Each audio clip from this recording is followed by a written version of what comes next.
à chacun et à chacune. Je vous souhaite la bienvenue à cette conférence organisée dans le cadre des célébrations du 150e anniversaire de la congrégation. Avec M. Alain Ross et en collaboration avec la Société rimousquoise du patrimoine, nous explorons l'autonomie alimentaire, notamment l'expérience de la ferme de la congrégation de 1897 à 2014. Ces années ont représenté un tournant alors que la congrégation cultivait ses terres, élevait des animaux et transformait ses récoltes. Cette indépendance alimentaire témoignait non seulement de notre capacité à subvenir à nos besoins, mais aussi de l'importance de l'autosuffisance dans notre mission. À travers cette réflexion, nous souhaitons honorer celles et ceux qui ont contribué par leur travail acharné et leur ingéniosité à faire vivre cette autonomie en équilibre avec les valeurs de simplicité et de partage qui nous animent encore aujourd'hui. Je vous souhaite une conférence enrichissante et inspirante.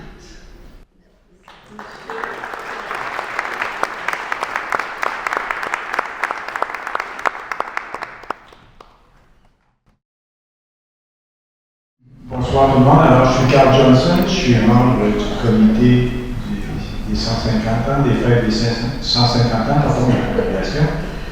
On m'a demandé de présenter Alain, notre conférencier ce soir. Donc, Alain est chercheur indépendant et administrateur à la Société rimousquoise du patrimoine. Il a œuvré comme illustrateur spécialisé en patrimoine pour le musée d'archéologie du Bas-Saint-Laurent, le groupe de recherche en histoire du Québec rural et la firme de consultants en archéologie et patrimoine Ethnoscope. En tant qu'illustrateur ou co-auteur, il a participé à la production de nombreuses publications, dont Rivière-du-Loup et son porteur, la Gaspésie de Grosse-Roche à Gaspé, la Gaspésie de Miguacha à Percé, les îles de la Madeleine, les ustensiles, les objets de couture et le luminaire de Place Royale, et finalement, le BIC, une histoire maritime. Depuis 2005, par curiosité, il poursuit des recherches sur des aspects jusqu'alors peu connus de la petite histoire de la région de Rimouski et de ses environs, comme la présence autochtone, la colonisation du territoire, les pêches à fascines, l'histoire maritime, le patrimoine bâti rimouskois et l'exploitation forestière. Alors Alain, il faut la parole.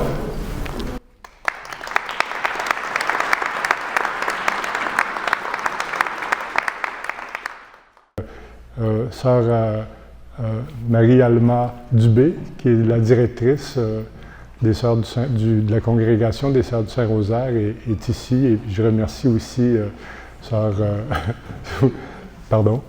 Pauline Massad. En fait, cette petite aventure, parce que pour moi c'est une petite aventure, a commencé l'hiver dernier quand Carl Johnson communiquait avec moi pour me demander si j'étais intéressé à présenter une conférence sur l'histoire de la ferme des Sœurs du Saint-Rosaire. Et puis, bien évidemment, je ne pouvais pas refuser, ça aurait été difficile, d'une part parce que je m'intéresse à l'histoire dans toutes comment dire, toute sa complexité, toutes ces petites histoires. Et puis, en plus, c'est que avec mes amis, Gilles Caron, qui est ici, par exemple, Marquise Leblanc et Yvon Lavoie, il y a quelques années, quand on a décidé de préparer des œuvres d'art public qui sont présentées maintenant à l'entrée du sentier du littoral, à savoir la Macrée et la Fascinée, sachant que les Sœurs du Saint-Rosaire étaient particulièrement intéressés à la diffusion de la culture à Rimouski, on est venu les solliciter et puis ils ont aussitôt accepté de pouvoir participer au financement de ces œuvres d'art-là.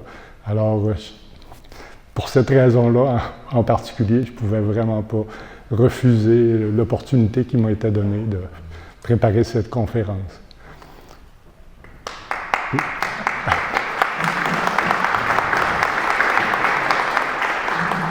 Puis donc, la conférence va porter sur l'autonomie alimentaire. C'est un sujet qui est toujours d'actualité. On en entend souvent parler par les temps qui courent. Et puis particulièrement avec l'expérience de la ferme des Sœurs du Saint-Rosaire. En fait, je vais vous montrer une première image qui, à mon avis, est d'une force poétique importante parce qu'on voit des sœurs regroupées, ils sont dans le champ pour aller faire la récolte des pommes de terre.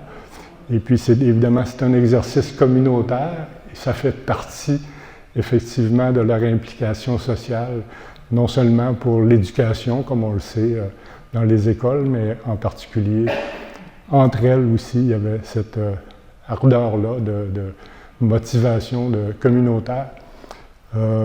Dans cette conférence-là, bien évidemment, en agriculture, on parle souvent en termes, pour évaluer les récoltes, on parle souvent de minot.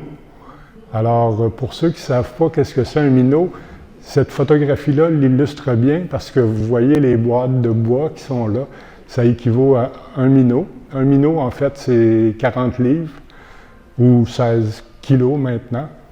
Et puis, on voit aussi des seaux. Juste comme ça. Oui, c'est ça. Oui, c'est ça. Vous voyez des seaux. Donc, de temps en temps, dans la conférence, on va entendre parler des minots et des seaux. Alors, vous saurez à quoi ça correspond. Oups, pardon. Et puis, en fait, quand Carl m'a invité à préparer cette conférence-là, il m'a remis un document numérisé qui a été rédigé par Sœur Élise Picard, qui a été la dernière directrice de la ferme, gestionnaire de la ferme, si on veut. C'est un document qui s'intitule « L'origine de notre ferme » et qui avait été écrit par elle justement pour ses consoeurs, pour qu'elles puissent connaître un peu mieux l'histoire de leur propre ferme.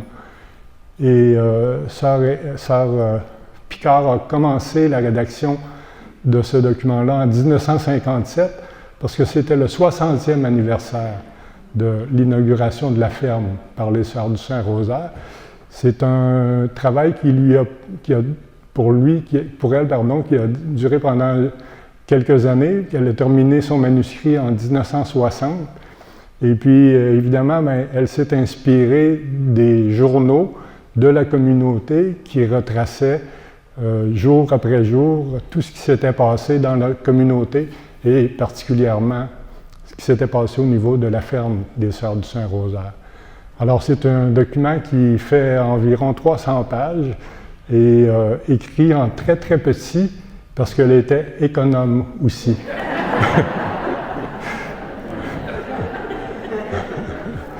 Auparavant, avant Sœur Élise Picard, je crois qu'il y a eu 3 autres religieuses qui ont été la directrice là, de la ferme comme telle.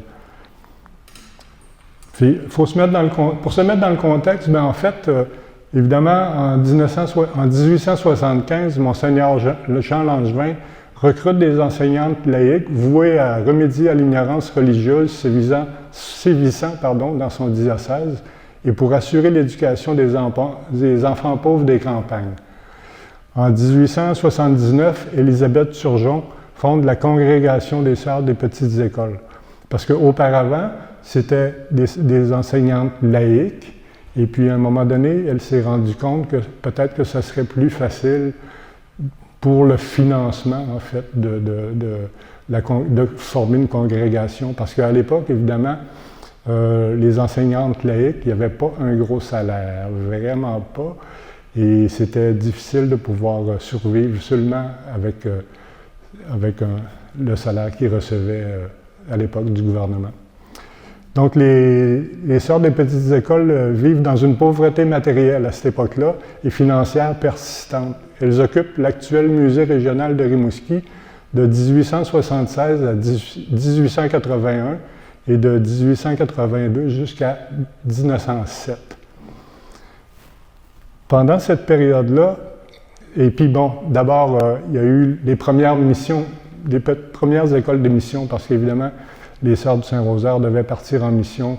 Ça a été leur principal champ d'activité durant toute la durée de la congrégation, d'aller en mission dans les villages un peu partout, au Bas-Saint-Laurent, en Gaspésie, en Côte-Nord, au Labrador, même aux États-Unis.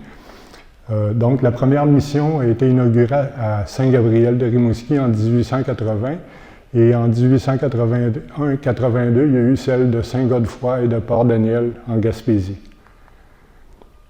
Et puis, en fait, à cette époque-là, au moment où elles étaient au musée, c'est ça, c'était quand même précaire au niveau des revenus, c'était pas facile. Même des fois, avec Monseigneur Jean Langevin, c'était pas toujours facile de négocier avec lui. Par exemple, au moment où les sœurs étaient au musée, il y a la congrégation Notre-Dame de Montréal qui est venue ouvrir un couvent qui a été suivi par les Sœurs de la Charité. Et ces sœurs-là avaient un couvent, avaient un domicile à elles, tandis que les Sœurs du Saint-Rosaire n'en avaient pas. Ils étaient locataires, finalement, dans le fameux, l'ancienne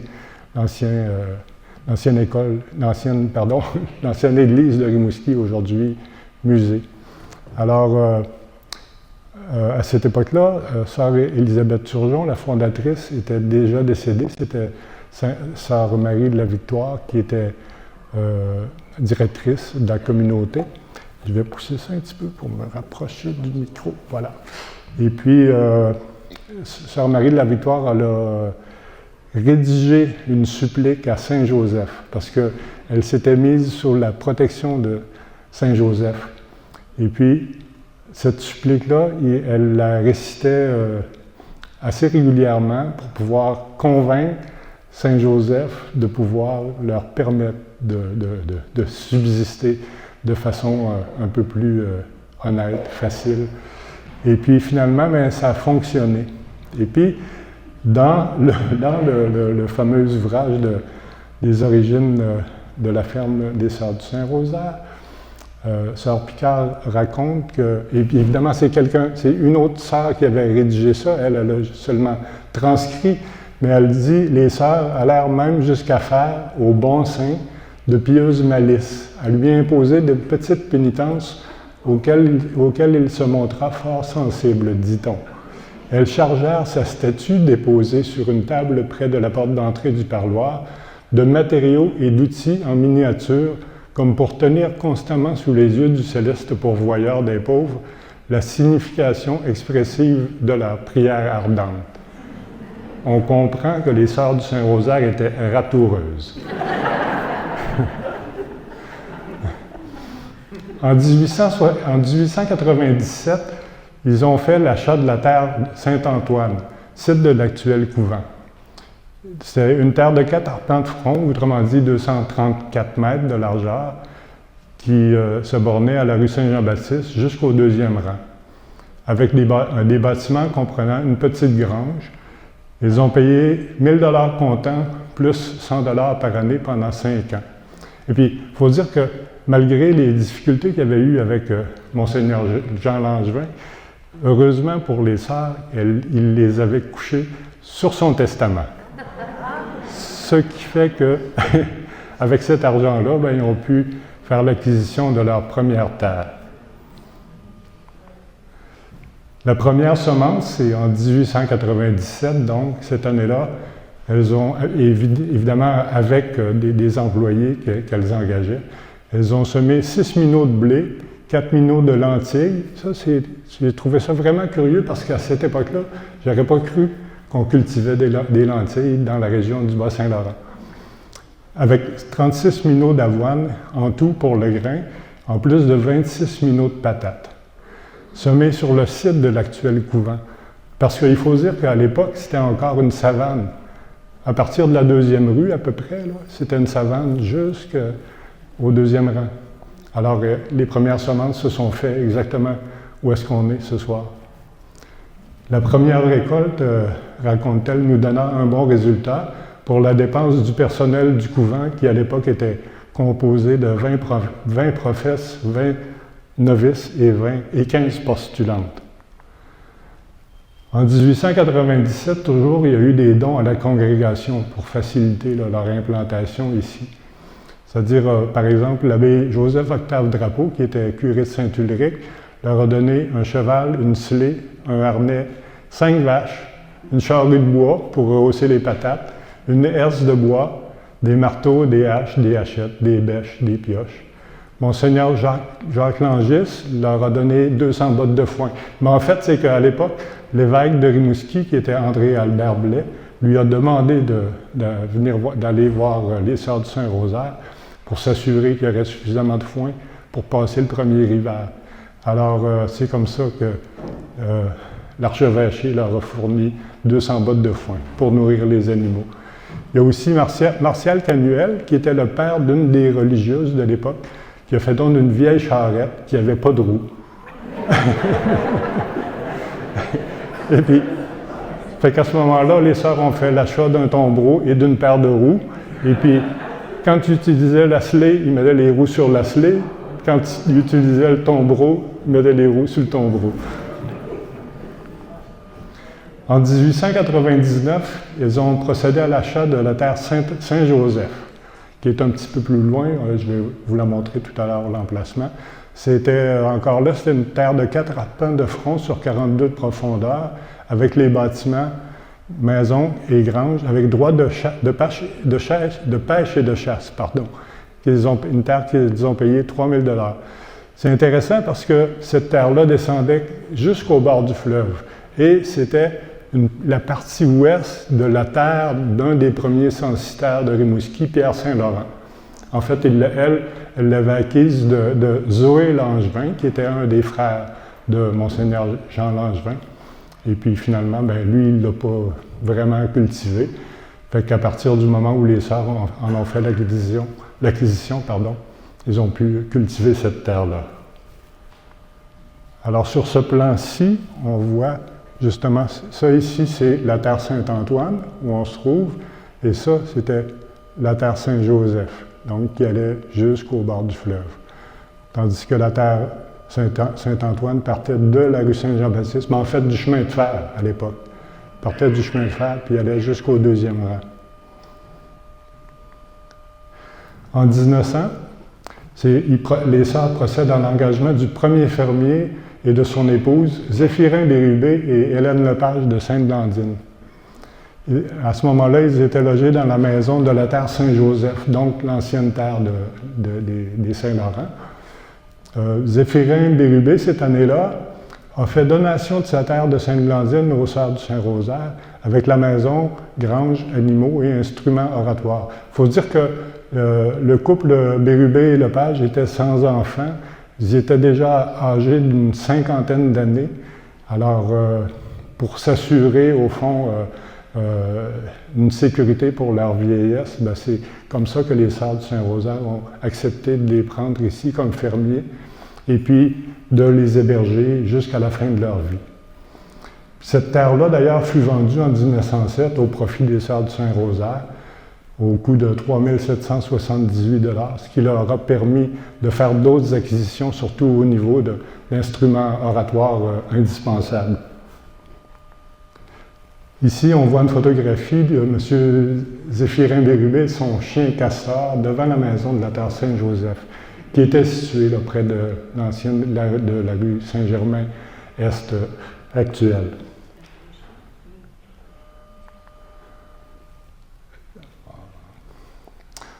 Donc, en 1906, on va procéder à la construction de la maison du fermier et d'une grange.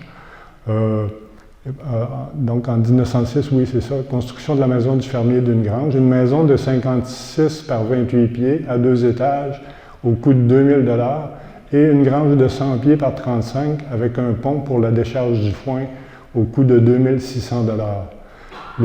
Et cette année-là, c'était noté dans le journal de la communauté que les 50 beaux voyages de foin furent vite déchargés avec la récolte de la terre de M. Bérubé, parce qu'en plus, avant de vendre la terre de Sainte-Blandine, ils sont allés faire la récolte là-bas. Ils l'ont descendu à Rimouski. Ça devrait être tout un exercice parce que de Sainte-Blandine à Rimouski en charrette, Ça devait être du sport.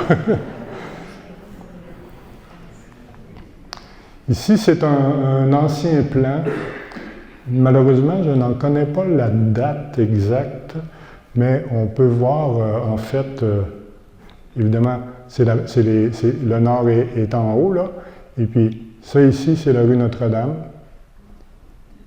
et puis ça ici, c'est la rue Saint-Jean-Baptiste. Alors ça, c'est des terrains que les sœurs ont vendus, parce qu'on ouvrait, justement, la rue Saint-Jean-Baptiste et la rue Notre-Dame ont été ouvertes durant ces années-là.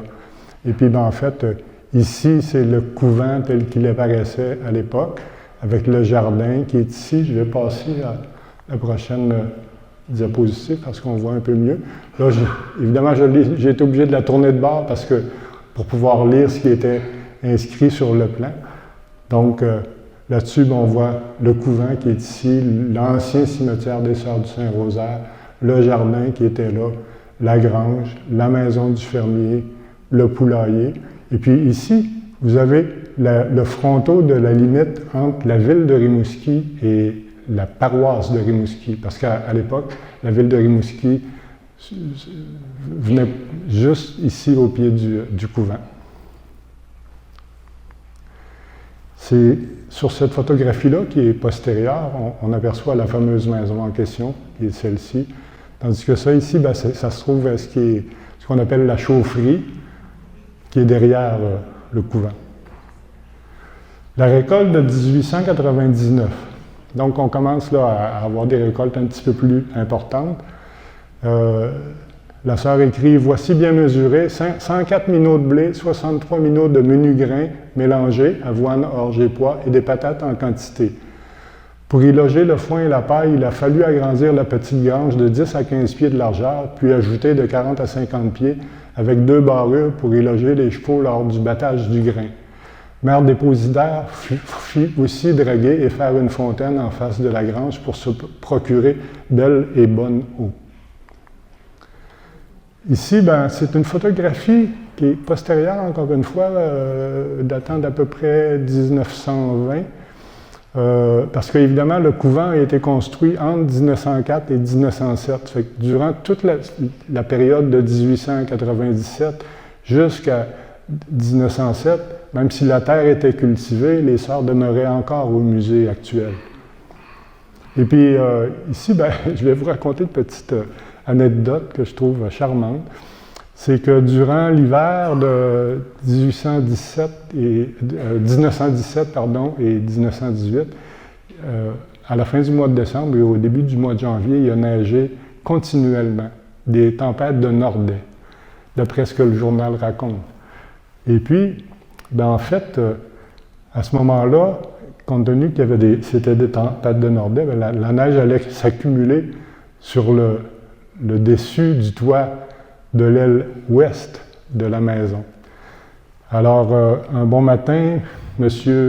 Édouard Marceau, qui était un des fermiers, est monté sur le toit pour aller dégager la neige. Il était accompagné d'un M. Desjardins, qui était aussi un autre fermier qui travaillait pour les sœurs.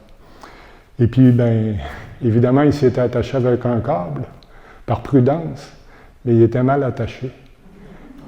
Puis le monsieur Marceau, il est tombé en bas, 70 étages, tout comme ça. Mais il y avait tellement de neige qu'il n'y a rien eu. Ils ont fait venir le médecin, il l'a sculpté, il n'y avait même pas de bleu, il n'y avait rien du tout. Et puis, ben, le monsieur Desjardins, pour se moquer un peu de lui, parce que le monsieur Marceau, semble-t-il, il avait les jambes un peu arquées comme ça. Fait qu'il a dit, c'est parce que quand tu es arrivé en bas, ça a fait ça.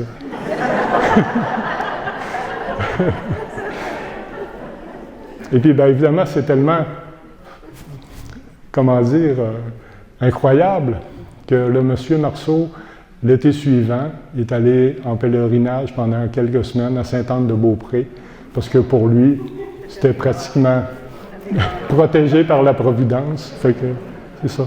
Donc, c'est une très belle anecdote, je trouve. À un moment donné, les sœurs ont vendu certains terrains, c'est-à-dire en 1907, elles ont vendu de la terre Saint-Joseph, qu'on voyait un petit peu plus à l'est tout à l'heure, et ont vendu aux Ursulines un arpent par 9 au coût de 1 000 $. Et puis ils ont vendu à 6 fois l'abri, 4 par 9 arpents, du fleuve jusqu'au chemin de fer, pour un montant de 2 225 $. Mais les sœurs se conservaient le droit, avec l'acquéreur, de tendre la pêche à fascine à la moitié de ses revenus. Puis, un peu plus loin, dans un document que sœur Aurélia Cyr m'a fourni, ben, on peut apprendre que le 4 mai 1907, elle annonce que grande quantité de harengs, 300 quarts dans la pêche ce matin. M. Bérubé et ses hommes vont passer la journée dans ce trafic de poissons, nous dit-on. À la récréation du soir, il nous arrive de la ferme un tombereau de poissons à préparer. Vite sont sur pied les connaisseuses dans ce genre de travail, parce qu'il y a plusieurs religieuses qui venaient de villages où est-ce que le poisson, ils savaient quoi faire avec ça. La cloche donnant le signal du coucher les trouve à leur tâche inachevée. Mère assistante générale, Mère Marie de la Victoire, a pourvu à leur prière du soir. Elle a été faite tout en égorgeant le pauvre hareng et dispense leur est donnée pour finir le travail qui ne peut être remis au lendemain. Malheureusement, j'ignore jusqu'à quel moment les sœurs ont exploité en communauté avec M. Labrie la fameuse pêche en question. Et puis, l'anecdote en passant, c'est que ce M. Labrie-là avait acheté ce terrain-là parce qu'il faisait l'exploitation de la mousse de mer sur les battures de Rimouski. Pour ceux qui ne sont pas familiers avec ce que c'est la mousse de mer, c'est de la zostère marine et c'est une algue qu'on utilisait pour rembourrer les colliers pour les animaux, pour les chevaux, ou des matelas, ou même ça a été utilisé, c'était exporté aux États-Unis pour rembourrer les sièges de Ford Model T. Notre verger.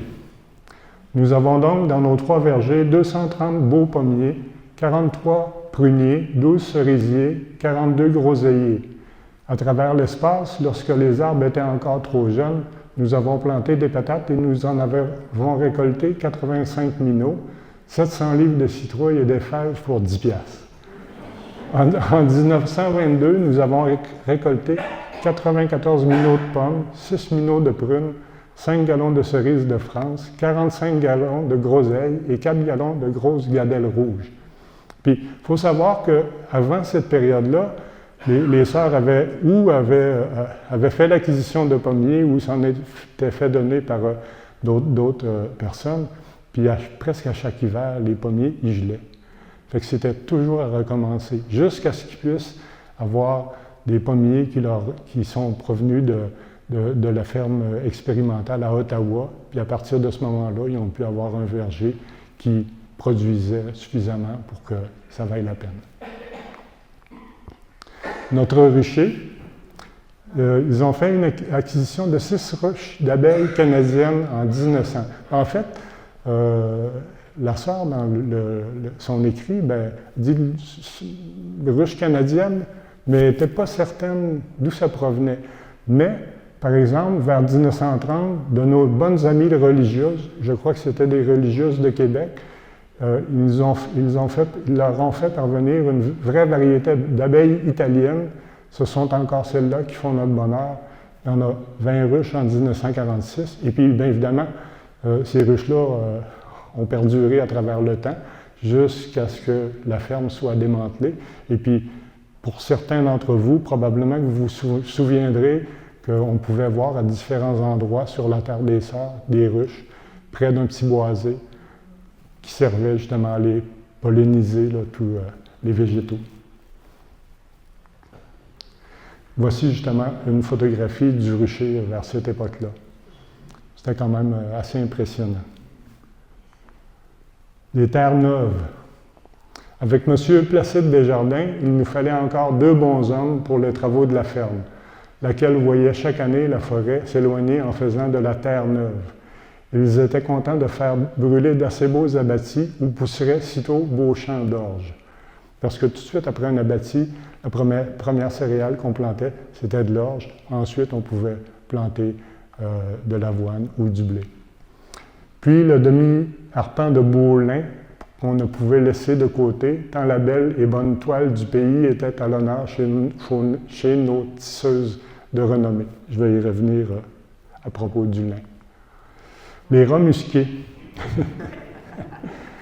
Oui, une petite pièce d'orge, puis d'avoine près du ruisseau, au-dessus du réservoir, là où les rats musqués avaient le champ libre.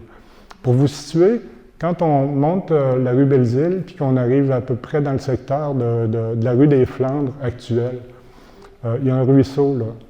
En fait, ce ruisseau-là, c'est le ruisseau Boucher. C'est aussi appelé le ruisseau du Moulin, qui s'écoule vers Saint-Robert et puis qui maintenant est canalisé sous la rue Saint-Antoine à Saint-Robert. Et puis, apparemment, il y avait beaucoup de rats musqués dans ce secteur-là à l'époque, qui s'en donnaient à cœur joie dans les céréales, évidemment. Un beau jeudi, voyez-vous les postulantes, fossées en main, redresser les tiges de ce grain gaspillé. Et bien sûr, la récolte du grain ne valut pas celui de la semence. Donc, il faut encore se hâter pour abattre les aulnes du côté sud du ruisseau, au haut de la savane, afin de chasser les rats musqués si bien logés près du ruisseau qui alimente la pauvre savane. La maison des rentiers, je vous ai raconté tout à l'heure que le premier fermier des Sœurs, c'était M. Zéphirin Bérubé et son épouse, et il était assisté d'ailleurs d'un de ses neveux et d'une de ses nièces. Alors, quand il est devenu trop vieux pour pouvoir poursuivre les travaux de la ferme, les Sœurs ont décidé de faire construire une maison, des rentiers, de 28 pieds par 25, à 2 étages, avec 4 grandes chambres, lambrissées en bardeaux d'amiante, une maison qui leur a coûté 2500 $, avec une petite grange en plus à côté. Ça, c'était situé coin rue du Bocage et Saint-Laurent-Est. Cette maison-là, on la voit ici, c'est d'ailleurs M. Bérubé avec son épouse et son neveu et sa nièce. Et puis on voit bien le bardeau d'amiante. Et puis cette maison-là existe toujours, vous la reconnaissez sans doute quand vous passez là. Le beau lin, j'y reviens au lin. Fin août se faisait la corvée pour arracher le lin. C'était congé pour ce travail qui demandait une forte dose de force aux reins. Le lin bien arraché était étendu sur chaume improvisé afin de hâter la chèvrenotte à se départir de son écorce. En fait, la chèvrenotte, c'est une espèce de filasse qui entourait la tige, et puis en séchant, elle se détachait. Donc, c'est ça. La chèvrenotte à se départir de son écorce, appelée en termes vulgaires faire rouir le lin par la pluie et le bon soleil. Et la graine de lin, donc. Ah, quelle est précieuse cette bonne amie de tous les fermiers, en fait guérison pour toutes les maladies des animaux de la ferme. On commence le tissage, évidemment, on récoltait le lin parce qu'on l'utilisait pour le tissage. On commence le tissage d'une pièce de 20 zones, 25 verges sur l'an souple. C'est quand même des très grandes pièces. Voyez-vous ce que ça coûte un linge à vaisselle, une serviette et une bien belle nappe toute blanche? Ici, vous avez une photographie de l'atelier de tissage. On reconnaît 2 sœurs en train au rouet, là, en train, peut-être c'était du lin, de la filasse de lin, peut-être c'était de la laine à ce moment-là. Et puis, on devine ici un métier à tisser avec une sœur en train de travailler. Donc, ça faisait partie de l'autonomie, pouvoir se vêtir, avoir des vêtements. Plantons des cormiers. Beaux arbres originaires de la région de Rimouski. Ah, ces belles et bonnes grappes de mascou, dont la tisane a bonne place dans nos pharmacies de famille. Ne l'oublions pas et hâtons-nous et nous ferons à l'automne le meilleur tonique qui garde santé, vigueur et bonne humeur. Et puis, moi, je me suis intéressé jadis un peu à la botanique. Et puis, le mot mascou, ça ne me disait rien.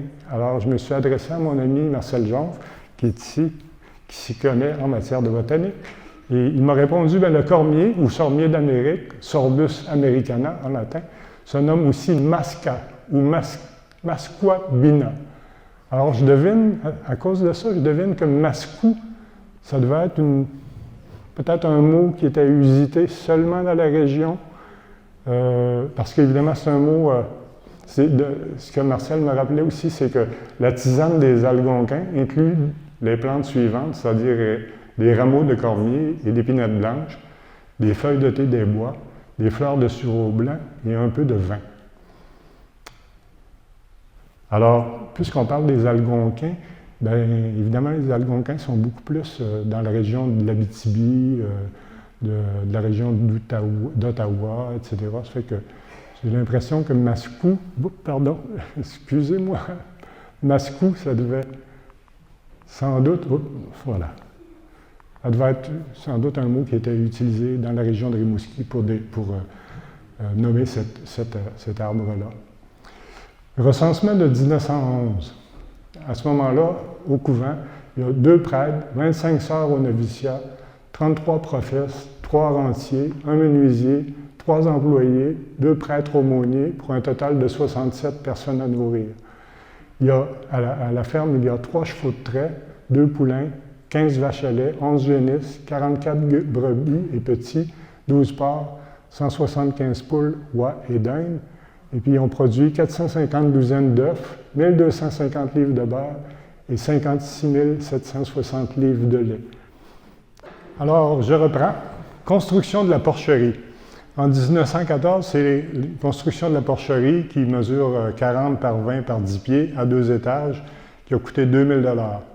En 1918, à Monsieur le secrétaire de la ferme expérimentale d'Ottawa, nous nous adressons pour faire enregistrer notre gros porc Vaughan. Car les animaux enregistrés, porteurs d'un certificat, ont plus de valeur et remportent les premiers prix aux expositions locales et régionales. Parce qu'évidemment, les sœurs ont toujours pris soin d'avoir des animaux le plus racés possible, tant au niveau des porcs, des vaches, que des agneaux, des brebis, enfin. Et puis, 1918, là, donc on est tout de suite après la fin de la guerre avec les Allemands. Puis, Vaughan, ça fait partie d'un patronyme allemand, là. C'était-tu pour se foutre un peu de leur gueule? En tout cas, j'imagine que les fermiers, des fois, quand ils étaient un petit peu fâchés, ils devaient dire « Vaughan, mon gros verra ».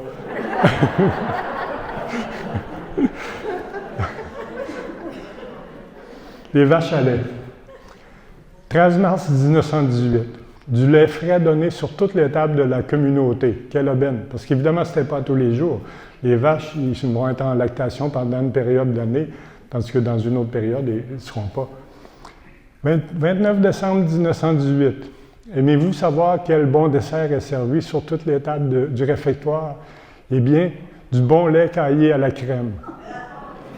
Puis lait pur dans un petit pot sur toutes les tables pour le thé et café. 1919. 1919. Une treilleuse électrique est offerte. On l'essaie avant de clore un marché douteux. Parce qu'évidemment, à cette époque-là, ce genre d'instrument-là, c'était pas commun. On était habitué à traire les vaches à la main. Et puis, est-ce que ça allait vraiment fonctionner? On se rend compte qu'il y avait un doute là, sérieux. Finalement, ça a fonctionné. Ils l'ont acheté, la fameuse treilleuse. 19 mars 1915, fête de Saint-Joseph. Le bon beurre naturel est sur toutes les tables du réfectoire commun. Blé, avoine et lin.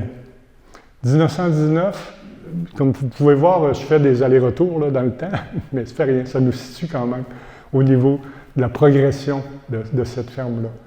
1919, la récolte est battue, criblée, bon grain dont voici le résultat. 99 minots de blé récoltés. Nous en faisons moudre 75 minots.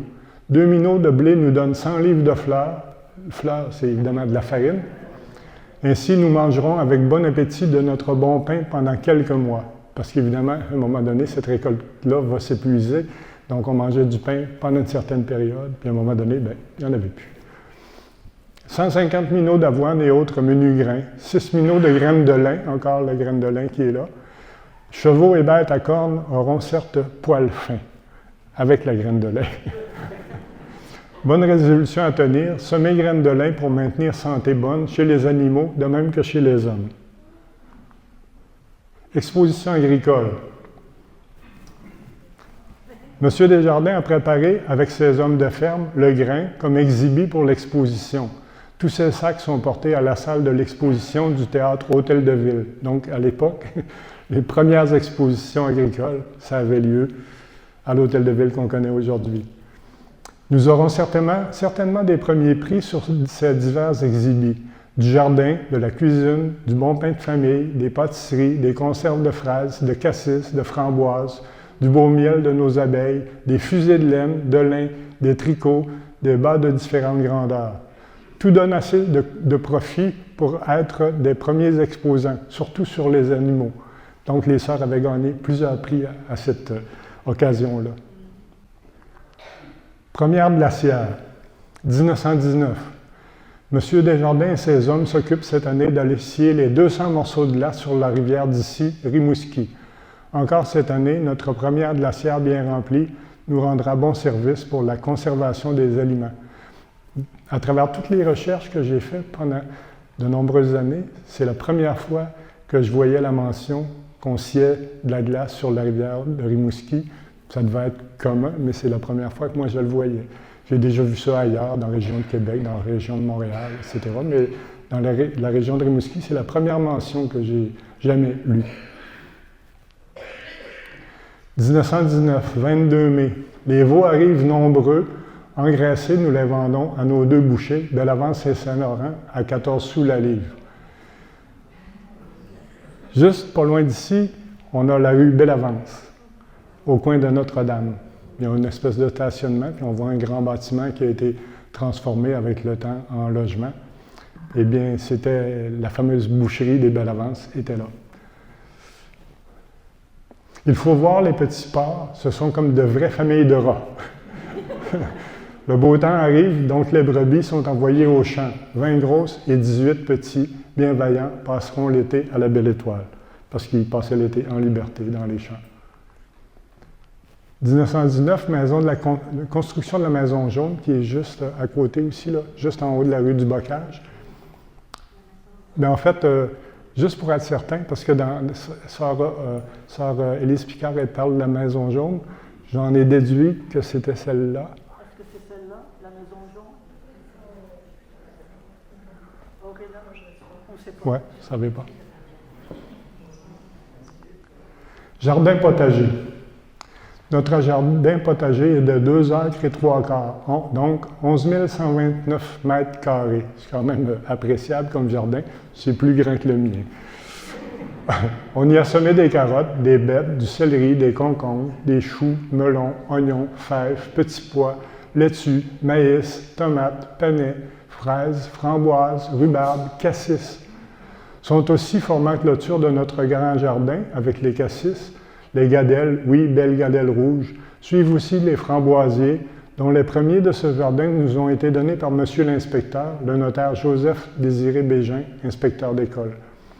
En fait, le notaire Désiré Bégin était aussi agriculteur. C'est rare qu'on voit ça, un notaire agriculteur. Ça ne se verrait plus aujourd'hui, mais à l'époque, ça existait.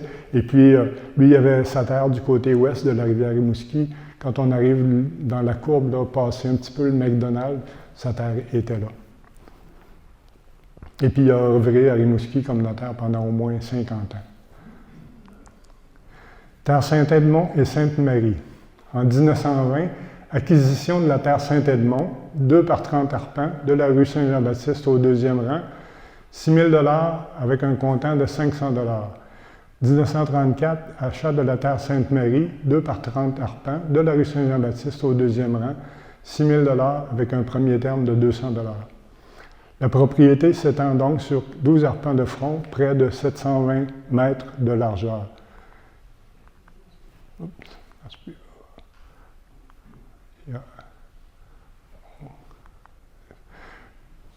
pense qu'il manque une photo. En tout cas, nos constructions de 1925-1945, l'acquisition des propriétés de 1921 et 1934 nous permet de transporter la grange, le poulailler, la porcherie, la cave à patates et les hangars sur ce nouveau terrain, donc ici à l'est. Ces constructions, maison des fermiers, à 2 étages donnant 3 beaux logements, en plus la maison rouge et la blanche, pour loger nos employés de la ferme. La porcherie construite en 1914 devient la serre et en même temps on fait la construction de 3 silos. Donc constamment les bâtiments de ferme vont s'agrandir. Ici c'est une photographie qui est postérieure encore une fois, mais on aperçoit évidemment la grange qui est là. Ça c'est la maison des fermiers, là, celle la plus grande en fait. Et puis je crois que cette maison-ci aussi était... Parce que là, je reviens juste ici, on parle de la maison des fermiers à 2 étages, plus la maison rouge et la maison blanche. Alors là, je ne suis pas certain. Je crois que c'était peut-être cette maison-là et la maison blanche qui est ici.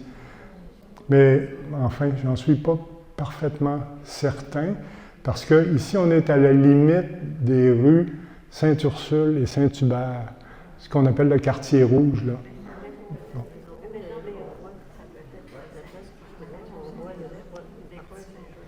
Oui, oui, oui, c'est ça, hein? OK. Donc, ouais, c'est ça. Donc, ce serait exact, là, d'après nos amis, les religieuses qui sont ici. Ici, ben, c'est la porcherie qui a été transformée en serre. Et puis, il faut savoir que dans cette serre-là, évidemment, ben, on préparait les semis pour le jardin du printemps. Mais en plus, pendant de nombreuses années, les sœurs produisaient des fleurs. D'une part, pour pouvoir décorer leur chapelle, mais aussi pour pouvoir décorer la cathédrale de Rimouski.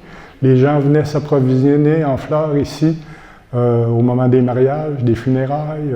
Par exemple, quand il y a eu la fin de la guerre 39-45, c'est les sœurs qui ont fourni des fleurs pour pouvoir décorer là, les couronnes qui avaient été déposées auprès du monument du soldat inconnu qu'on retrouve maintenant à l'entrée de la rue Saint-Germain-Ouest. Recensement. Donc, en 1931, il y a 6 chevaux, 22 vaches, 44 porcs, 40 moutons, 169 volailles. En 1935, 7 chevaux, 27 vaches, 51 porcs, 24 moutons, là il y a un peu moins, 649 volailles. Si on passe à 1955, on a 3 chevaux, 54 vaches, 53 porcs, 39 moutons, 725 volailles. Et puis, la sœur inscrit les 3 grandes valeurs de la terre à cultiver, l'azote, le phosphore, le potasse. Il était au courant de ce que ça prenait pour pouvoir amender une terre comme du monde. Parce que ça, 2000 livres de fumier de cheval contiennent 11 livres d'azote, 8 livres de potasse et 6 livres d'acide phosphorique. Et 2000 livres de fumier de vache donnent 8 livres d'azote, 2 livres de potasse et 4 livres d'acide phosphorique. Il fallait quand même être au courant. Hein? Ici, c'est une photographie aérienne, d'un extrait d'une photographie aérienne de la ville de Rimouski en 1946. C'est évidemment la ferme qui est là. Puis ici, on voit le troupeau de vaches qui est à l'extérieur. Elles sont toutes petites là-dessus, mais ils sont là. Les récoltes en 1934, 74 567 livres de grains, 2440 minots de patates. En 1943, 107 160 livres de grains, 3200 minots de patates. 1950, 129 440 livres de grains, 3300 minots de patates, 1100 livres de miel. 1955, 100 000 livres de grains, 3750 minots de patates, 1400 livres de miel. On est capable de nourrir une famille avec ça. Notre pain quotidien. Dès 1917, nous achetons un pétrin au montant de 190 $, installé dans une chambrette spéciale dans la cave sud pour grand four et ses accessoires. 2 fois par semaine, le grand pétrin boulange 200 pains, mais avec les années futures, le personnel augmentant, 3 points de suspension, il va falloir en cuire plus de pain. Depuis 1941, Marie de Sainte-Sylvie ne ménage point ses pas ni ses mains pour cuire tous les jours si nécessaire pendant les vacances. Des centaines de pains à chaque cuite, sans oublier la bonne galette, des petites fêtes de famille. Moi, j'ai eu le privilège de pouvoir visiter cet endroit-là parce que au moment où j'étais étudiant à l'école polyvalente, j'ai eu le plaisir d'avoir une sœur Annette Leclerc, qui m'enseignait les arts visuels, la peinture, enfin, le bricolage, toutes sortes de trucs. Et puis, quand je suis revenu à Rimouski, et puis que j'ai commencé à faire le montage des expositions à la Galerie Léonard Parent, elle m'a téléphoné parce qu'elle voulait renouer avec moi. Alors, j'ai eu le privilège de venir la trouver ici. Et puis, à ce moment-là, le four à pain n'existait plus, mais son atelier à elle, où est-ce qu'elle donnait des cours de peinture encore, était précisément dans ce four à pain-là, qui était absolument immense. Alors, j'ai eu le privilège de voir cet endroit-là. La quiétude. De temps en temps, quand même, les sœurs, il y avait le privilège de pouvoir aller s'asseoir dans un des petits boisés, parce qu'il y en avait plusieurs autour du couvent, puis dans les champs. Sauf qu'ils ne demeuraient pas oisives. Hein. Vous voyez que sur cette photographie-là, ils ont toutes quelque chose dans les mains, en train de broder, en train de tricoter, etc. Mais ça devait être quelque chose de particulièrement zen à faire. La luzernière, 1925. Et la luzerne, donc. Mère économe étudie cette nouvelle plante, laquelle, dit-on, sera vraiment lucrative. 15 mai 1929, la première luzernière est bien implantée chez et par les Sœurs du Saint-Rosaire. Là, on sentait une fierté, parce qu'à Rimouski, c'était la première luzernière, ça a peut-être été la seule pendant longtemps aussi. Le 25 mai, temps idéal, la luzernière laisse apparaître ses premières pousses. Ici, on voit justement la luzernière. Ça doit être une photographie des années 60 peut-être. Et puis, vous voyez qu'il y a une religieuse qui est là. C'est précisément Sœur Élise Picard. Et puis, elle était trop modeste pour montrer son visage. 1926, juin. Nous recevons avec plaisir le blé d'Inde d'Ontario demandé. Ah, ça c'était une nouveauté. Encore une fois, les sœurs amenaient à Rimouski de nouvelles cultures. La bonne rhubarbe, les cives, la salade, laitue et ciboulette se passent sur toutes les tables des 3 réfectoires de la fin mai à la fin octobre, et les fraises bientôt remplacées par les framboises, les gadelles et les cassis se voient enlever leur place par les pommettes d'été, les cerises, les prunes, que chacune des convives se plaît à déguster avec tant d'appétit. Il y avait quand même une diète assez intéressante, ces sœurs-là. Hein? Le poulailler en 1928.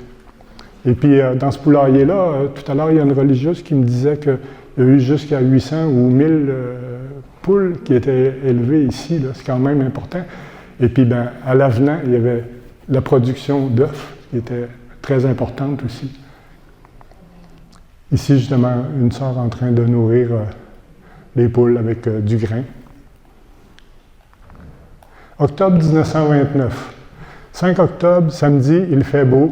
Cueillette des 107 gallons de prunes et des 20 minutes de tomates. 9 octobre, nous bravons le froid. Emmitouflés, nous partons pour les navets. Jeudi 10 octobre, de notre côté, nous faisons la cueillette finale des pommes. 60 quarts dans notre journée. Dans le verger, à ce moment-là, le verger n'était pas en avant, il était à côté, là, à l'endroit où est-ce qu'on a eu l'Institut familial, qui aujourd'hui est une maison de retraite. La grange et le jardin en 1928, alors vous voyez, ça on voit seulement une partie du jardin. Alors vous comprenez qu'il y avait une production très importante. Ici, justement, dans les années 60, je présume, les sœurs en train de cueillir les pommes dans le verger qui est présentement là, juste en face du couvent. Rapport de 1937. Pour répondre aux désirs des intéressés, parce qu'évidemment, Sœur Élise Picard, son document, il s'adressait aux sœurs de la congrégation. Il ne s'adressait pas à la foule comme ce soir. on est chanceux de pouvoir partager ces informations-là. Nous constatons que les produits de la ferme ont rapporté pendant ces 6 années écoulées la somme de 64 568,24 $, tandis que les dépenses se sont montées à la somme de 49 375,58 $. Ceci donne un bénéfice net de 15 190,66 $. Ceci correspond à un pourcentage de 23,5%. On ne peut pas dire que les sœurs ne savaient pas cultiver et administrer, n'est-ce pas? La dîme, 1935. La récolte pour la dîme, 83 500 livres de grains mélangés, divisé par 26. Donc, c'est 1/26e de la récolte pour la dîme. Ça donne 3 211 livres et demi. C'est donc la première dîme payée en mars 1936 à M. le curé Joseph Elzéar Pelletier, curé, cathédrale Rimouski. 85 minots mélange de blé, orge, avoine. Les intéressés étaient très contents. et comment? Oui, ici, notre première dîme payée à M. le curé, mais, paraît-il, la dîme se paye maintenant en argent par la mère économe générale. 1936, voyez-vous nos 7 beaux chevaux dans le voisinage des packages de nos 27 belles vaches Ayrshire, dont le lait abondant et riche en caséine procure les meilleurs desserts à base de bons laits frais. Or déjà, on voit en 1936, la caséine, là, pas tout le monde qui savait que ça faisait... C'était une des propriétés du lait, mais les sœurs, ils savaient ça, eux autres. Moyenne des veaux, 25 par année, puis nos 23 brebis de l'année sont conduites en bon package. Et pendant ce temps, à petites journées, nos bonnes sœurs fileront les 150 livres de belles cardées. Vous verrez dévider de l'ensouple plusieurs fusées de laine blanche tissées en bonne flanelle, laquelle servira de bon drap de lit, et mieux encore de superbes couvertures de laine tissée, doublée, croisée. On devait être bien là-dedans. Cave à patates. Il a fallu nous préparer une bonne cave à patates au dehors pour l'hiver. La première fut creusée près de la buanderie pour 300 à 400 minots, mais vite devenue insuffisante pour la communauté. Une grande cave fut alors creusée où elle est maintenant, et depuis 1950, une fameuse cave, avec division à la moderne, peut contenir 5000 minots. Ici, c'est une photographie de l'inauguration de ce fameux caveau-là, qui était dans le stationnement du complexe sportif. Et puis évidemment, on l'appelle cave à patates parce qu'on mettait les patates, mais on mettait aussi les carottes, les navets, enfin tous les légumes racines.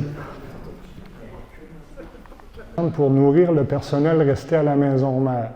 298 bouches à nourrir, distribuées ainsi. 88 novices et postulantes, 56 sœurs converses, 72 professes de cœur et 80 élèves pensionnaires. Parce qu'à cette époque-là, je crois que l'Institut familial était déjà construit, donc il y avait des pensionnaires à l'Institut familial. Puis nos 2 pères aumôniers, ça fait 298 bouches à table. Ajoutons les 351 sœurs en mission et nous aurons à date 649 sœurs du Saint-Rosaire bien actives. Il faut savoir que durant la période, les vacances scolaires, les sœurs qui étaient en mission dans toutes les paroisses, au Bas-Saint-Laurent, en Gaspésie, ailleurs, revenaient au couvent passer les vacances avant soit de retourner dans l'école où elles étaient ou être mutées ailleurs. Donc, ça veut dire que 649 sœurs en 1945, et on n'était pas encore à l'apogée du travail des sœurs du Saint-Rosaire.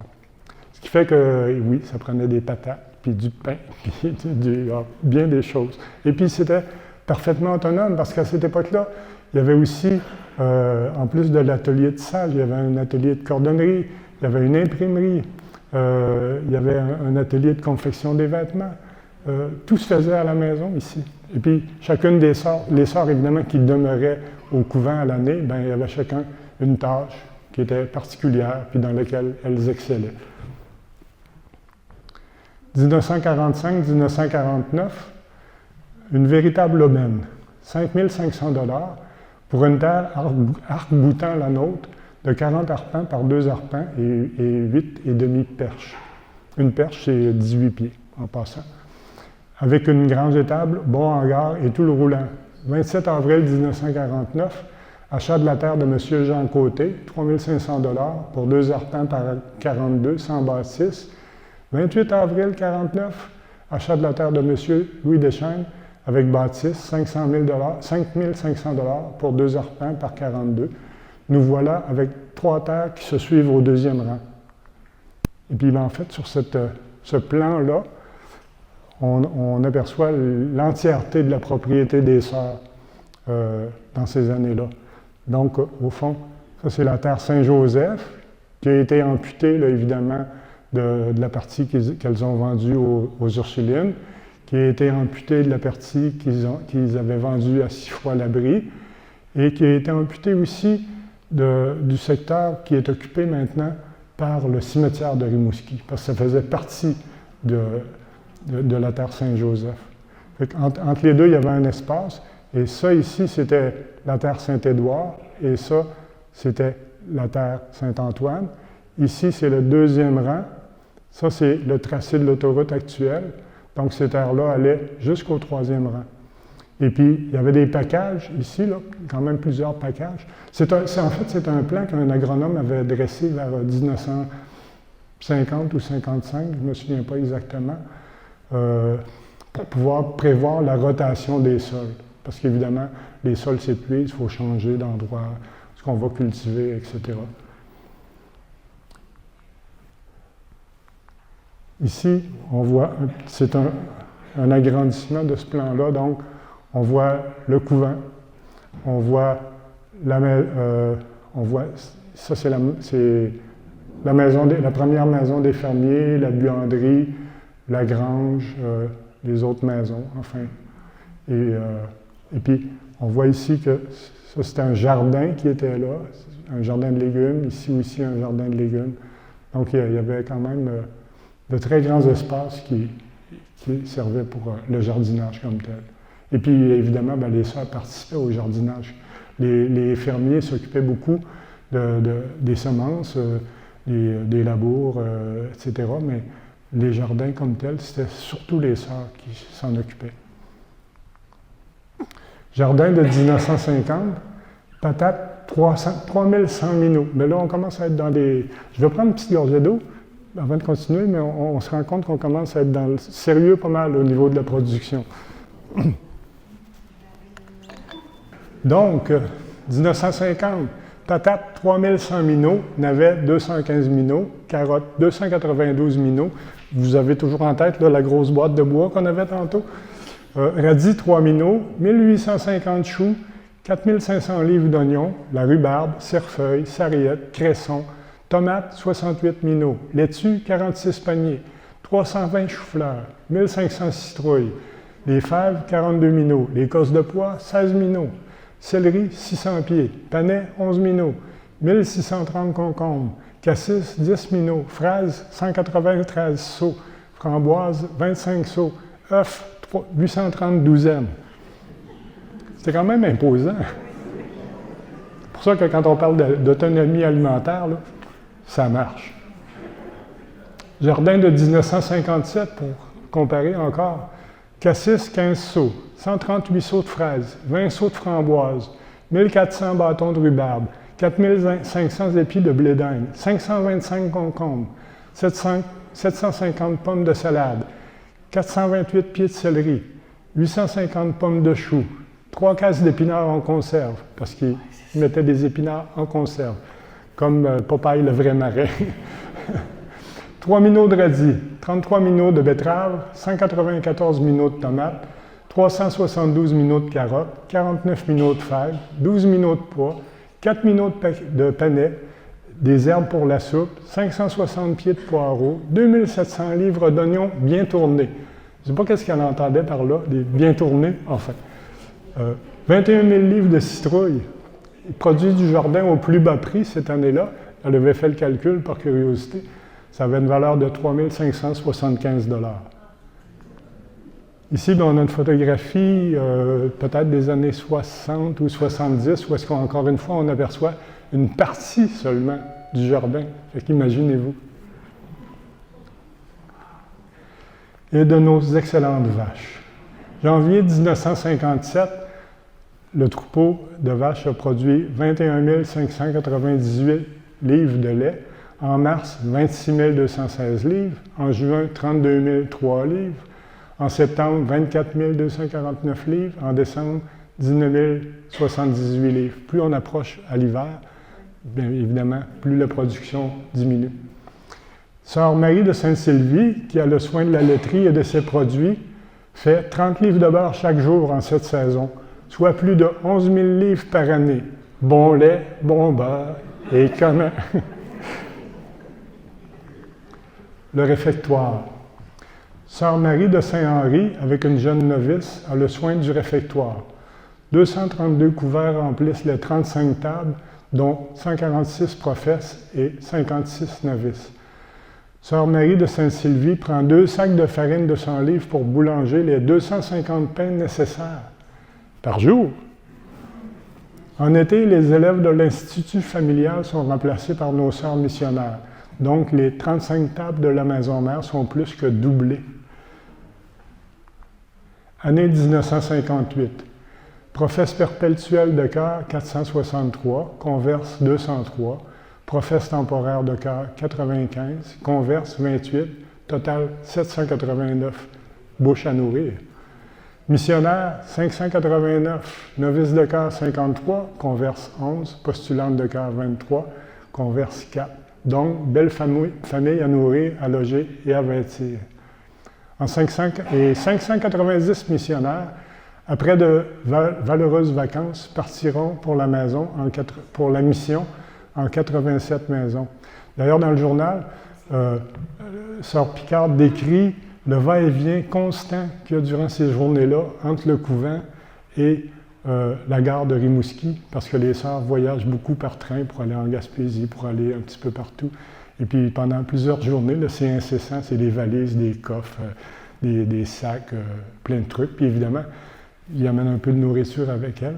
Et puis souvent rendus dans les écoles où elles sont destinées, ou dans des couvents, parce qu'à Montgély, il y a eu un couvent, il y a plusieurs endroits où est-ce qu'il y a eu des couvents aussi. Bien, à chacun de ces endroits-là, on a aussi un jardin. Alors, c'est quand même impressionnant. Et puis, oui, c'est ça. Juste ici, je parlais en 87 maisons, mais en tout, il y en a eu 90, si je me souviens bien, des paroisses où est-ce qu'il y a eu des écoles dirigées par les Sœurs du Saint-Rosaire. Recette du jardin de 1958, c'est la dernière, mais ça vaut la peine. 141 seaux de fraises, 18 seaux de framboises, 15 seaux de cassis, 360 minots de carottes, 32 minots de betteraves, 454 douzaines de blé d'Inde, 1148 pommes de laitue, 260 paquets de radis, 4500 livres de citrouilles, 213 sacs d'oignons, 4 seaux d'oignons en marinade, 14 minots de panais, 560 pieds de céleri, 525 paniers de tomates, 180 seaux de fèves, 225 pieds de poireaux, 117 seaux de pois, 40 paniers d'épinards, 645 choux, 12 douzaines de choux-fleurs, 325 concombres, 2370 livres de rhubarbe et 7902 douzaines d'œufs. Puis, en fait, évidemment, les sœurs avaient des surplus. Hein. Les gens de Rimouski venaient s'approvisionner aussi ici, là, bien entendu, ce qui fait que ça leur permettait justement d'avoir des revenus pour continuellement développer, entretenir la ferme et les bâtiments. La grosse gerbe. Ça ici, ça ressemble un petit peu à ça. La grosse gerbe, qu'est-ce que c'est? C'était tout simplement au mois de novembre la fête des récoltes. Quand toutes les récoltes étaient terminées, on amenait des spécimens de chacune des productions qui avaient été faites durant cette année-là, puis on exposait ça à la vue de tout le personnel, toutes les sœurs de la congrégation qui étaient réunies ici. Et après ça, on faisait ripaille. C'était vraiment intéressant.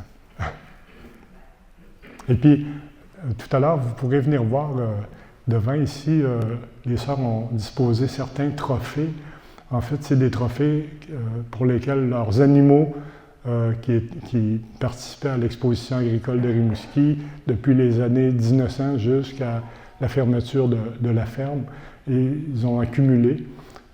Ça, c'est un très petit échantillon, parce qu'ils ont une armoire qui est remplie de ces fameux trophées-là. Et puis en plus, c'est que, évidemment, avec les trophées venait une bourse. Et puis, les sœurs avaient pris l'habitude, au moment où ils recevaient les bourses, de le partager en deux. Ils en gardaient la moitié pour la production de la ferme, puis l'autre moitié, ils la remettaient aux gens les gens, en tout cas, disons pas pauvres, là, mais les gens peu fortunés, voilà, c'est ça. Ça faisait partie de leur mission. 1960, nous avons 39 brebis et un bélier. Nous avons eu au printemps 50 agneaux. Nous en avons vendu 46. Nous en avons gardé 2 pour Pâques. À la porcherie, 70 porcs. Nous avons beaucoup de demandes pour des truies d'élevage. Les vaches nous ont donné 50 veaux. Une vache coquette du soir a donné une production totale de 113 000 livres de lait. Ce qu'il faut savoir, c'est que à cette époque-là, les agriculteurs de la région de Rimouski, même du Bas-Saint-Laurent, à cause de la réputation des troupeaux des Sœurs du Saint-Rosaire, quand eux-mêmes voulaient augmenter la production, la qualité de leurs troupeaux, ben, c'est chez les Sœurs du Saint-Rosaire qui venaient s'acheter des cochons, des vaches, des bœufs reproducteurs, des agneaux, etc., etc. Les Sœurs étaient réputées pour leur ferme, bien entendu. Vous voyez ici, on a justement une photographie d'un bélier dans les années 60. Une partie du troupeau de moutons de cette époque-là. Et puis, tout à l'heure, quand on a vu que les sœurs avaient fait l'achat de terre au 2e rang, bien, les moutons, durant un certain nombre d'années, ils les amenaient packagés, passer l'été, en fait, toute la belle saison, dans ces packages-là. Mais c'est une époque où il y avait encore des ours dans le secteur du 2e, 3e rang. Ce qui fait qu'à un moment donné, ils ont été obligés d'abandonner ça, de cultiver plutôt des grains, puis de ramener les brebis puis les agneaux plus près de la ferme pour éviter des pertes. Ici, on voit une partie du troupeau laitier. Et puis, en fait, ça ici, c'est le chemin de la ferme, qui est devenu l'avenue Belles-Îles, évidemment. Et puis, la ferme, la grange, en fait, à cette époque-là. Puis on voit un autre bâtiment ici, qui est une autre grange qu'ils ont fait construire dans les années 70. On va voir un petit peu plus loin. Ici, un bœuf reproducteur qui, évidemment, qui a dû gagner un de ces trophées-là. Ici, c'est une photographie du Congrès des éleveurs Hershey en 1960 au couvent des Sœurs du Saint-Rosaire. Parce que, comme je le disais, leur troupeau de vaches était tellement réputé que les meilleurs éleveurs Hershey, ils venaient à Rimouski pour voir ça, pour visiter la ferme, et puis éventuellement pour s'approvisionner en sujet pour augmenter leur propre production. Donc leur réputation était à l'échelle provinciale. Exposition de 1960, nous avons gagné 4 premiers prix, 10 deuxièmes, 1 troisième, 2 quatrièmes, 29 prix et 4 grands championnats en une année. Là. Et puis, ben, il a bien fallu gérer la décroissance, contrairement à certaines fabriques paroissiales qu'on nommera pas. Les sœurs, ils ont toujours eu une vision à long terme. Alors, dès ces années-là, à partir de 1961, ils ont commencé à sentir venir une éventuelle décroissance. Donc, en 1961, ils ont abandonné l'élevage des moutons. En 1974, ils ont quand même fait la construction d'une grange. Ils ont fait l'achat d'un troupeau de race limousine. Et puis, ils ont commencé un élevage de faisans. Je reviens juste ici. C'est parce que tout à l'heure, je vous montrais une autre grange. Là, ben, c'était la grange où est-ce que les vaches de race limousin ou limousine étaient gardées. En 1979, ça a été la fin de la porcherie. En 1988, la vente du troupeau de vaches Hershey, puis en 1991, la vente des terres à la ville de Rimouski.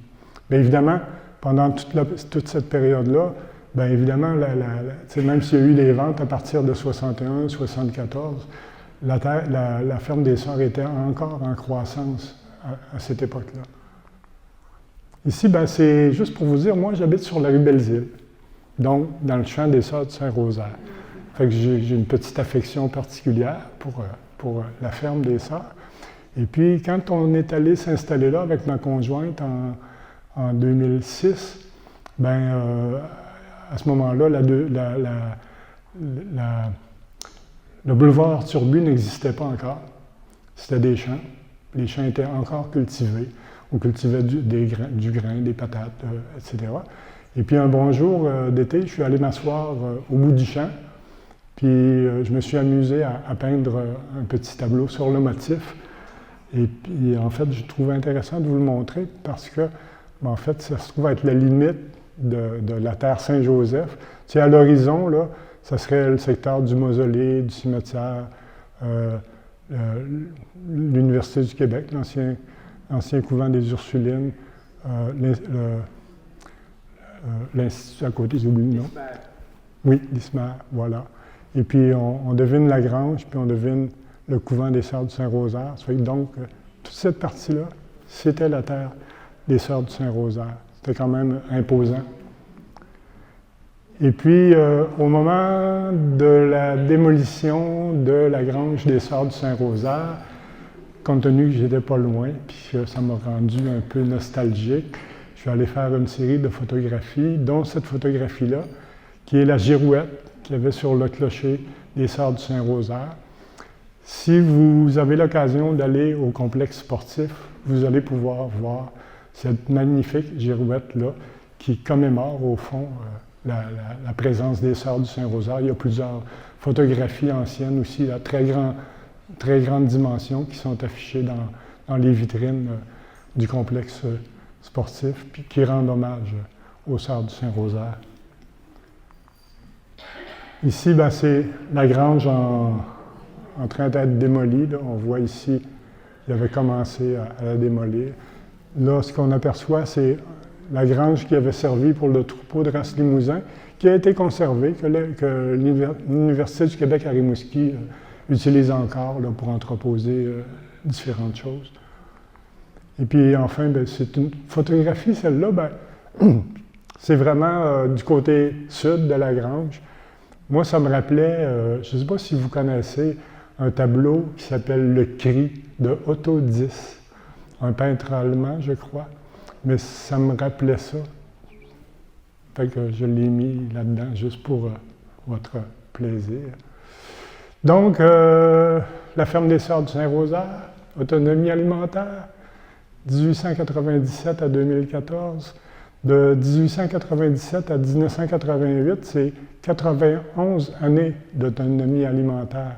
Puis de 1988 à 2014, 26 autres années d'exploitation des terres de la ferme. Parce que même s'il n'y avait plus d'animaux, évidemment, ils prenaient soin de faire encore exploiter les champs avant que ça devienne des rues, celles qu'on connaît aujourd'hui. Et puis, ben, la photographie qu'on voit là, c'est une photographie qui avait été prise au moment de l'encan de la vente des vaches et du certain matériel là, des Sœurs du Saint-Rosaire. Alors voilà, ça fait le tour.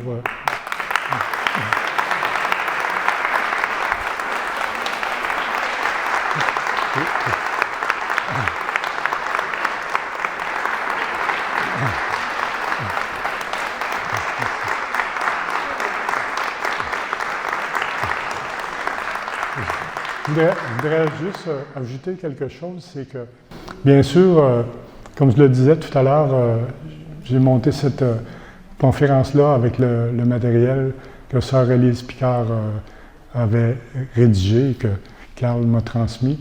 Mais aussi, pendant quelques avant-midi de l'été, du printemps et de l'été, je suis aussi venu consulter Sœur Auréla Cyr, qui est ici, qui a été... En fait, Sœur Aurélie Cyr, c'est une personne qui est originaire de Saint-André de Restigouche. Si vous connaissez la vallée de la Matapédia, quand vous traversez la vallée, vous allez arriver à Matapédia, et sur les plateaux, il y a des villages. Du côté est, c'est Saint-André de Restigouche. C'est là qu'elle demeurait. Et puis, elle a été enseignante dans les États américains, avant de revenir à Rimouski pour occuper le poste d'archiviste des Sœurs du Saint-Rosaire.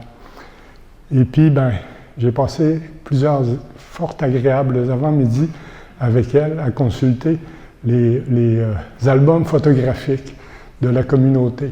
Puis, y a-t-il quelque chose de plus amusant, plaisant, que de regarder des photographies et de se remémorer des choses? Ce qui fait qu'à cause de ça, je lui ai apporté une petite fleur que je vais aller lui les remettre.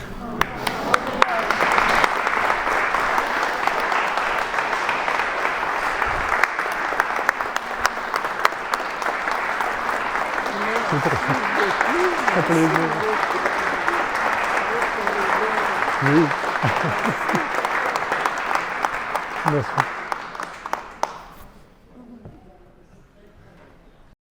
Merci beaucoup. En fait, je suis un peu paniqué.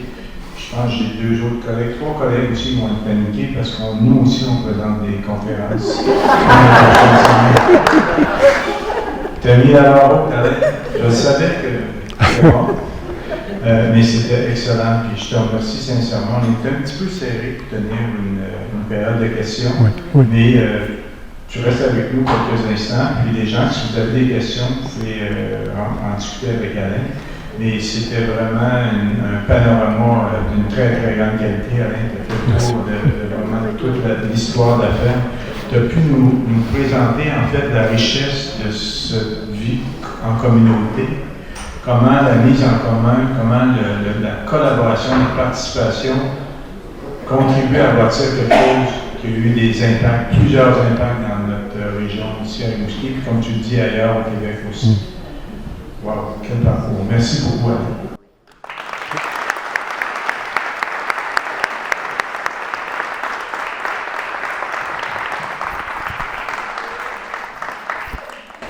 Alors, merci également aussi à toutes les personnes qui étaient à l'accueil, au son, au visuel. Et puis, tout de suite, je vous invite à vous lever, à vous diriger de l'autre côté de cette pièce, où deux charmantes religieuses vous attendent avec une boisson magique. Disons, parce que on est proche de la nuit, peut-être une potion magique, c'est seulement elles qui ont la recette. Aussi, vous allez pouvoir déguster une compote de pommes faite maison. Je vous attends de l'autre côté.